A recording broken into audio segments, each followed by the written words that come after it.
오는 22일 토트넘과 맨유와의 유로파리그 결승전을 앞두고 온갖 유언비어와 황당한 뉴스들이 계속 쏟아지고 있습니다. 양 팀은 연일 부상 소식을 전하면서 스쿼드를 꾸릴 수가 없다고 공식적으로 발표하고 있습니다. 영국 매체들까지 가세해서 부상 선수들의 명단을 계속 올리면서 감독들이 비상이 걸렸다라고 부추기기도 합니다. 하지만 손흥민이 경기의 주인공이 될 것이라는 사실은 모두 인정하고 있습니다. 손흥민의 활약에 따라서 경기의 승패가 결정될 것이라는 전망입니다. 맨유에서는 전반전에 손흥민을 태클로 아웃시킨다면 가장 좋다는 주장까지 나오고 있습니다. 토트넘 팬들은 손흥민이 우승 트로피를 가지고 올 것을 기원하고 또 기원하고 있습니다. 이런 상황에 맨유의 거짓말이 화제가 되면서 레니 요로가 또 손흥민의 발목을 노릴 것이다라는 지적이 쏟아지고 있습니다.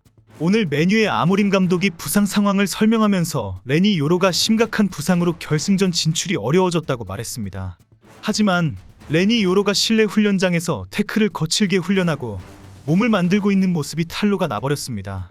기자가 우연히 발견하면서 레니 요로가 손흥민의 기동성을 무너뜨리는 전략이다라는 보도가 올라왔습니다.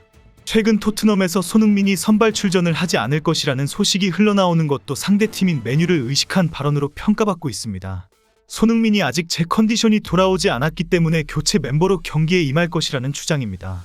하지만 맨유 팬들은 현재 완전히 거짓말이다. 손흥민은 선발 출전한다. 반드시 손흥민을 결사적으로 막아야 한다는 주장을 쏟아내고 있습니다. 많은 맨유 팬들은 아모림 감독이 레니 요로가 부상이라고 수차례 밝히고 있는데도 손흥민은 레니 요로가 맞는다라며 레니 요로가 손흥민의 기동력을 완전히 잡아버릴 것이라고 자신하고 있습니다.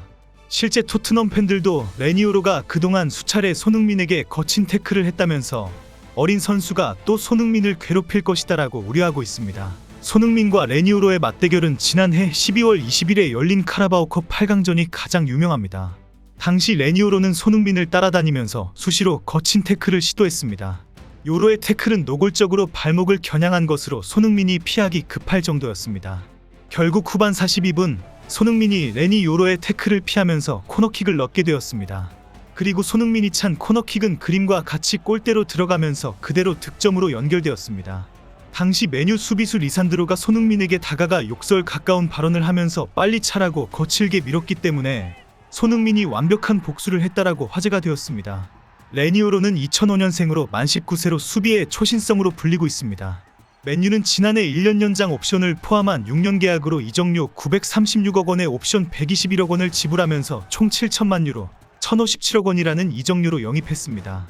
요로는 지난 시즌 릴에서 주전으로 뛰면서 맹활약을 펼친 바 있습니다. 레알 마드리드의 제안도 받았지만 최종적으로 맨유를 선택했다고 해서 큰 화제가 되었습니다. 요로는 아틀레틱 빌바오와의 준결승 2차전에 출전해서 수비진에서 가장 빛나는 역할을 해주었습니다. 결과를 뒤집으려는 아틀레틱이 거칠게 나오면서 맨유는 전반과 후반 초반까지 고전을 면치 못했습니다. 특히 선제골을 실점하면서 맨유는 여러 차례 위기를 맞기도 했습니다. 이때 흔들림 없이 완벽에 가까운 역할을 해준 선수는 단연 레니 요로였습니다. 베테랑 해리 맥과이어가 실책으로 실점 빌미를 제공하면서 수비진들이 흔들리는 상황이었는데도 요로는 흔들림이 전혀 없는 수비로 여러 차례 후방을 지켰습니다. 특히 과감한 태클과 몸을 날리는 수비와 빌드업에 기여하는 전진 패스까지 보여주면서 만 19세의 초신성 수비수의 면모를 여지없이 보여주었습니다. 요로는 이날까지 태클 성공률 100%, 지상 볼경합 승률 1005, 패스 성공률 98%를 기록했다고 해서 극찬을 받았습니다.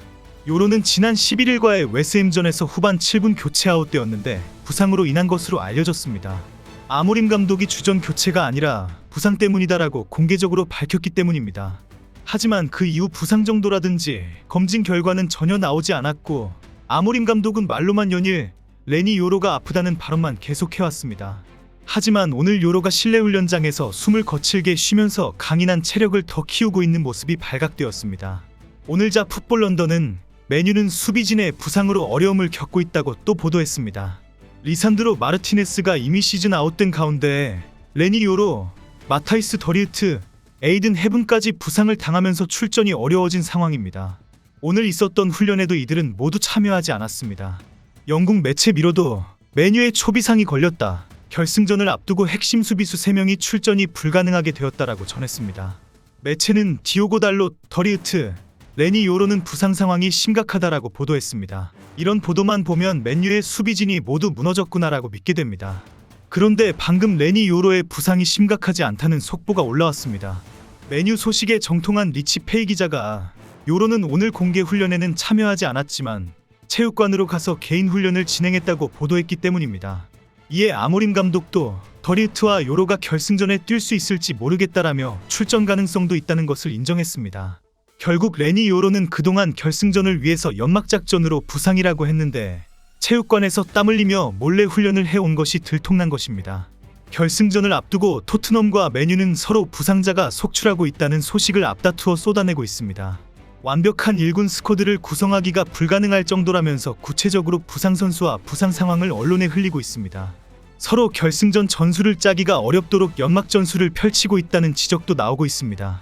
영국 현지 매체들은 서로 앞다투어 맨유 초비상, 토트넘 충격과 같은 속보를 계속 올리고 있습니다.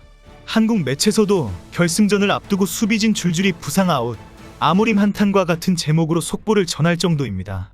오늘 토트넘은 공식 홈페이지에 쿨루셉스키가 수술을 받고 재활에 들어갔다는 사실을 전했습니다. 쿨루셉스키는 지난 주말 팰리스전에서 오른쪽 슬개골을 다친 것으로 알려졌습니다. 결국 쿨루셉스키는 오는 22일 스페인에서 열리는 맨유와 치르는 유로파리그 결승전에 나갈 수 없게 되었습니다. 쿨루셉스키는 토트넘에서 거칠게 밀어붙이는 공격 옵션으로 큰 역할을 해온 공격형 미드필더입니다. 몸싸움에 능하기 때문에 등을 지고도 상대 수비수를 밀어붙이면 누구도 감당할 수 없을 정도로 파워가 넘칩니다. 쿨루세브스키는 올 시즌 토트넘에서 리그 32경기를 포함한 공식전 50경기에 출전해 10골 11도움을 기록한 핵심 선수입니다. 쿨루셉스키마저 결승전에 뛰지 못하게 되면서 토트넘은 중원 장악에 큰 타격을 입게 되었습니다. 이미 미드필더 제임스 매디슨과 루카스 베리발이 무릎과 발목 부상으로 시즌을 끝낸 상황이기 때문입니다. 이제 토트넘에 남아있는 미드필더는 벤탄쿠르와 이브비수마, 파페사르뿐입니다. 현재 유럽 매체들은 일제히 쿨루셉스키의 수술 소식을 전하면서 토트넘이 큰 위기에 빠졌다라고 보도하고 있습니다. 폭스 스포츠는 결승전을 앞두고 토트넘이 큰 타격을 입으면서 포스텍의 저주는 계속되고 있다라고 전했습니다. 포스텍 감독의 고국인 호주에서도 토트넘을 유로파리그 우승으로 이끌려고 노력한 포스텍 감독이 큰 위기에 빠졌다라고 속보로 알렸습니다. 영국 매체 HITC는 유로파리그 결승전을 앞두고 쿨루셉스키가 쓰러졌다. 토트넘에는 토트넘의 유산을 굳건히 지킬 손흥민이 있다라고 보도했습니다. 매체는 토트넘이 17년 만에 첫 우승 트로피를 들어올릴 수 있도록 결승골을 넣어줄 선수가 있다면 바로 캡틴 손흥민일 것이라며 이 한국인 선수는 10년째 구단에 몸담고 있으며 팬들의 사랑을 받고 있다고 주장했습니다. 현재 토트넘 팬들은 오는 22일까지 며칠 남지 않았다며 우승을 기원하는 카운트다운을 하고 있습니다. 시간이 갈수록 손흥민에게 간절히 우승을 기원하는 글들이 올라오고 있습니다.